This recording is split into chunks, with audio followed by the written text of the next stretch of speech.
Was it difficult? No, not at all. Not at all. I am basically there to make money.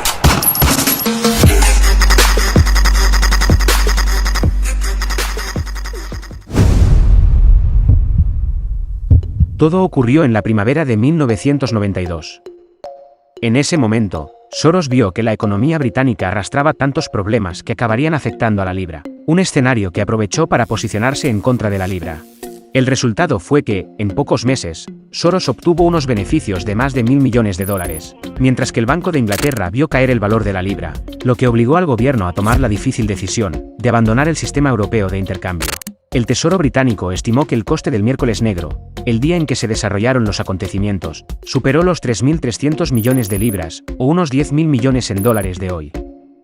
Este es el cuento de cómo George Soros consiguió poner de rodillas al Banco de Inglaterra. ¿Cómo consiguió Soros, un solo hombre, poner en jaque al mismísimo Banco de Inglaterra? Esta es la pregunta que podemos hacernos, aunque como verán, no fue ni mucho menos una sola persona, pero vayamos por partes. Lo primero que tenemos que hacer es sumergirnos en el contexto económico en el que se desarrollaron los acontecimientos, un contexto que llevó a Soros a determinar que la caída del valor de la libra era inevitable, y todo lo que la moneda británica necesitaba era un pequeño empujón para hacerla caer.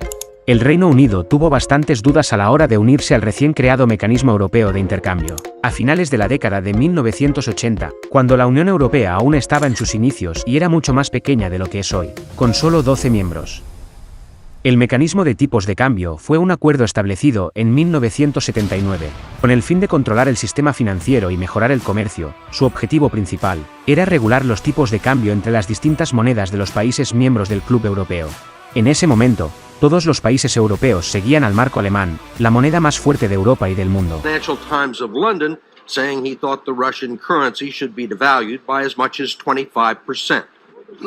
A few words from Soros were enough to cause panic selling that fueled the crash. And sometimes what I do has an unintended negative consequence, as it did in Russia. Por lo tanto, el Bundesbank tomaba las decisiones, lo que puede haber sido la razón por la que el Reino Unido decidió mantenerse alejado. Inicialmente el hecho es que la pertenencia al mecanismo europeo implicaba que los gobiernos participantes tenían que seguir una determinada política económica y monetaria, para evitar que las monedas se movieran fuera de una zona de fluctuación predeterminada, de tal manera que si debido a una depreciación o apreciación excesiva, la moneda se acercaba a los límites de esa zona, entonces las autoridades se verían obligadas a intervenir. Como hemos dicho, el Reino Unido quedó oficialmente fuera de este acuerdo, pero lo cierto es que de forma extraoficial, su política monetaria siguió en gran medida al Bundesbank, y finalmente en octubre de 1990, apenas un mes antes de su dimisión, Margaret Thatcher decidió de una vez por todas unirse al mecanismo europeo. La inflación en el Reino Unido era 3 veces más alta que en Alemania. Los tipos de cambio eran mucho más altos de lo habitual en la Unión Europea.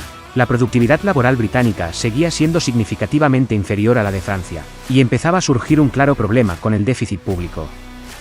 Para empeorar las cosas, la tensión política era alta con un gobierno que esencialmente se estaba desmoronando. En definitiva, podríamos decir que la economía británica tenía muchos más problemas que ventajas. Y eso ejercía una gran presión sobre las monedas incluidas en el mecanismo de cambio que estaban cerca del apoyo, que era la situación de la libra. El globo estaba a punto de explotar. En la jugada, Soros sabía que la libra estaba claramente sobrevalorada, entre otras cosas porque el Banco Central del Reino Unido mantenía unos tipos de interés muy elevados, lo que acababa perjudicando los precios de los activos de inversión.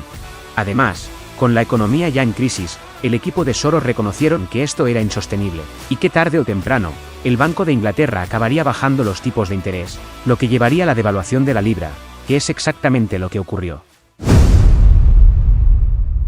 Actually, President Mandela asked me how could South Africa protect itself against speculators like you. Con el inicio de la década de 1990, el Banco de Inglaterra comenzó a bajar drásticamente los tipos de interés, ejerciendo una presión adicional sobre el tipo de cambio entre la libra y otras monedas europeas.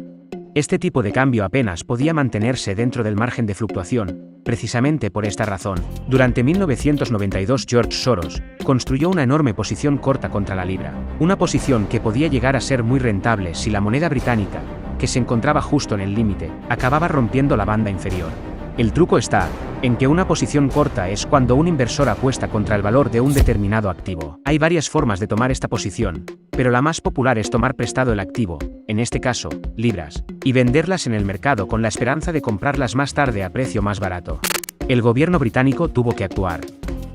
El ministro en ese momento, Ian Major, obligó al Banco de Inglaterra a subir los intereses a 10% y autorizó el gasto de miles de millones de dólares en moneda extranjera para comprar libras directamente en el mercado.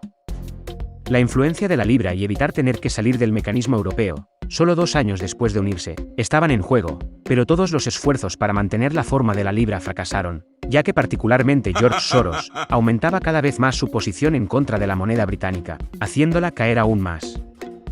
El 16 de septiembre, llegó el epicentro de la tormenta, y los inversores que ya habían tomado posiciones contra la libra, incluido George Soros, iniciaron una venta masiva de libras. El Banco de Inglaterra se vio obligado a comprar toda la cantidad posible, incluso acudiendo directamente al mercado. La moneda británica acabó perforando el tipo de cambio mínimo acordado. Pero al día siguiente, un día que ha pasado a la historia, como el miércoles negro, el volumen de ventas fue tan grande que el Banco de Inglaterra no pudo compensar toda la demanda. As chairman of the Council of European Finance Ministers, I have called a meeting of the Monetary Committee in Brussels urgently tonight to consider how stability can be restored to the foreign exchange markets. En un intento de calmar el mercado, el gobernador del Banco de Inglaterra anunció una subida de los tipos de interés de 200 puntos básicos. La medida fue un farol en el que el mercado no cayó. Para entonces, Soros ya había invertido en una posición contra de la libra, en más de 10.000 millones de dólares, que hoy en día el valor sería 17.000 millones. En un esfuerzo por detener la depreciación de la libra, declararon el fin del mecanismo europeo de valores de intercambio. It has concluded that Britain's best interests are served by suspending our membership of the exchange rate mechanism. Reconocieron que el impulso de los tipos solo había sido temporal. Sin embargo, la libra siguió bajando y en pocos meses, los intereses cayeron por debajo del 7%. George Soros tenía razón. Consiguió derrotar al mismísimo Banco de Inglaterra, y la operación le reportó un beneficio de 1.000 millones de dólares, y le catapultó a lo más alto del pedestal de la fama. Muy pronto hablaremos con más detalle de toda la carrera financiera de Soros, así que no olvides suscribirte y estar al día. Y por supuesto, si te ha parecido interesante este vídeo, no olvides darle a me gusta y dejar un comentario. Nos vemos en el próximo capítulo.